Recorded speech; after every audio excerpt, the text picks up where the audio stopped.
A scripture from the book of Peter tells us that the devil walks about like a roaring lion, seeking persons to devour, after which we hear a narration about a mother telling her son how the devil roams the earth in human form, and hides amongst us.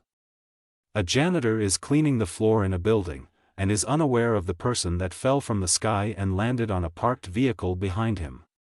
We cut to two police officers, Bowden and Markowitz, where Markowitz tells Bowden about forgiveness, which he wants nothing to do with. Bowden is clearly distressed and mentions about the person that took the lives of his family members 5 years ago. He ventures to the site of the man that fell on the truck, and notices that the location the truck was in was infeasible, as he couldn't have died from that height. He notices there was no glass on the ground, deducing that the truck had rolled down the street. He determines that the man had jumped from a nearby building, so they make their way there. Another man, a salesman, makes his way into the same building, and we are introduced to other persons, a mechanic, a guard named Larson, an old woman and a young woman.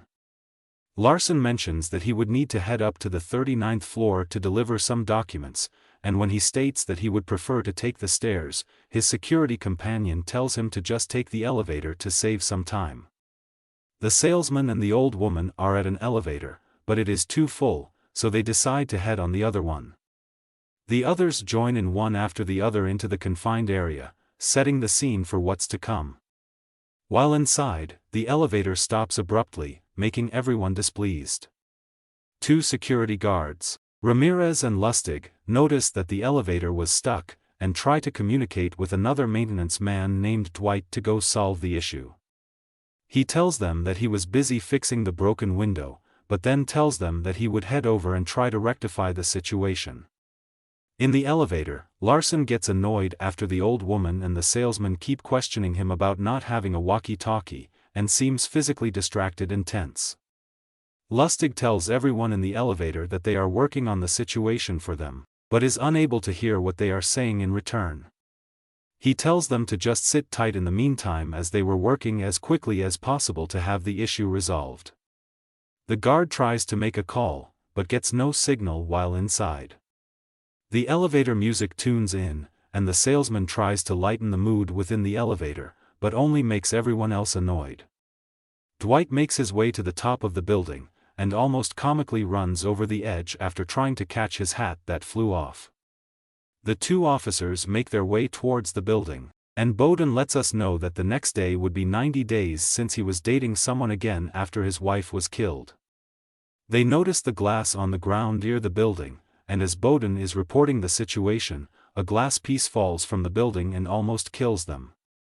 Dwight makes his way to the top of the elevator shaft, and has a plan to reboot the system to get it moving once again.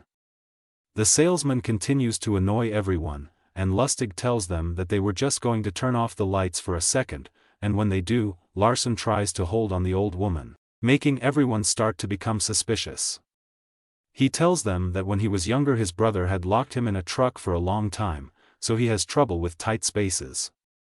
The mechanic starts to feel around, and is able to make some air enter into the elevator car, much to Larson's delight. Dwight's plan doesn't work as the elevator was still stuck, so he mentions that he would venture to the basement to see if they would have any luck there. Lustig hears that someone had jumped from the window on 35, making Ramirez get the creeps and ponders the thought about an external force at play. The salesman tries to sell a mattress to the old lady, and just then, the young woman asks the salesman if he had touched her rear, but he quickly dismisses the thought. The lights flicker in the shaft, and as Dwight turns the power off, Ramirez sees a disturbing image on the monitor. Dwight soon hears strange noises in the basement and decides to check it out. He finds a raccoon lurking about. As soon as he gets under another elevator shaft, it drops to him, but he narrowly survives.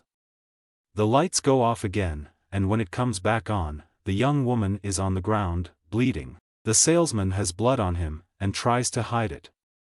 He tells them that she fell on her, but they don't believe him, and everyone begins to suspect him. The police downstairs responds to a call from the security in the building, which Bowden and Markowitz go to investigate as they were outside. Ramirez rewinds the tape, and the two are shocked to see the image of the devil that shows up. The mechanic and Larson try to pry open the door, but to no avail. The officers arrive at the security post and tells everyone that they are still working on getting everyone out, which Bowden then takes the time to gather as much information as possible on everyone. They head downstairs to look at the visitor's log to find out who everyone was, since they could not communicate back with the officers. Ramirez, who was still watching from the camera, notices the flickering once more, and just then, the young lady gets a vision of everyone being dead on the ground. The lights go out again, and when they're back on, the salesman has a shard of glass in his neck, which he passes away from. Ramirez starts to ramble to everyone that the whole thing was the work of the devil, so Lustig pulls him aside to try and calm him down. The fire department shows up to try and get everyone out of the elevator as quickly as possible, and in the meantime, Bowden tries to investigate what was taking place within the elevator. As instructed by Bowden, the mechanic takes up the paper from the salesman's jacket, and sees that it had a return address nearby, so they make their way to it. Bowden reaches to the room where the man had jumped from earlier, and reads from the suicide note that the man had said he was hearing the devil drawing near, giving him the chills. The mechanic makes his way through the opening in the shaft, trying to see if he could get the door opened, but Larson quickly pulls him down after thinking that he was trying to escape. They begin to search each other for any concealed weapons, as they all grew very suspicious of each other.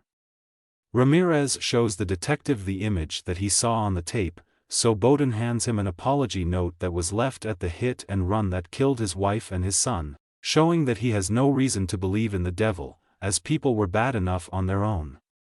They replay the moment when the young woman had accused the salesman of grabbing her behind, and see that he had not touched her, so they make her the prime suspect. Bowden tells them to stop frisking each other as he would be inside soon enough to better handle the situation. At that time, Dwight lowers himself down towards the elevator, but slips when he is hit by birds. The group is surprised when they hear a loud crash on the top of the elevator, and sees blood dripping from it. They realize the gravity of their situation, as they had believed that they were going to be saved, dwindling their hopes. Bowden heads to the roof and looks down through the shaft, where he sees Dwight's lifeless body, and informs Lustig that he was dead, which the others in the elevator hear through Dwight's walkie-talkie. They find out the name of the young woman, which was Sarah, and also the old lady, Jane, but are unable to find the name of the mechanic. They see that the old lady was a pickpocketer, and just then, the screen flashes with everyone inside of the elevator dead. Bowden notices this, but just thinks of it as a fluke. The lights start to flicker again, making the place go dark, and when they are back on again, the old woman is seen hanging from a cord in the ceiling. Ramirez tells Bowden that they were the witnesses for a reason, making Bowden slowly start to realize that the whole thing was not a coincidence. We can see a woman try to enter the building, but is stopped by an officer after she says that she was supposed to meet someone there. Bowden heads into the restroom and finds the bag that the mechanic was walking with at the beginning, as he had stashed it under the sink. Ramirez starts to pray over the comm line, and the three remaining individuals start to exchange names to relieve the situation. It doesn't work, and the mechanic and Larson soon get into a tussle with each other. They stop when Bowden gets back, and he tells them all to face the wall to make sure that they are not up to anything. He asks Ramirez how his story about the devil ends, which he details that all of them would die. More information is received about Sarah, as she was a criminal notorious for blackmail, and was in the building to see a lawyer by the name of Kazan. Bowden meets with Kazan, who tells him that the person closest to her would be the one to have motive to hurt her the most. Lustig notices a bad wire in a pool of water down in the basement and goes to hook it up back on the wall. He emerges from the basement, and is shown to be gravely injured, clearly electrocuted. The woman from before enters the building, and Bowden soon realizes that Sarah's husband was the one that owned the security company that Larson worked for, thinking that he was there to kill her, as she was planning to take all of her husband's money.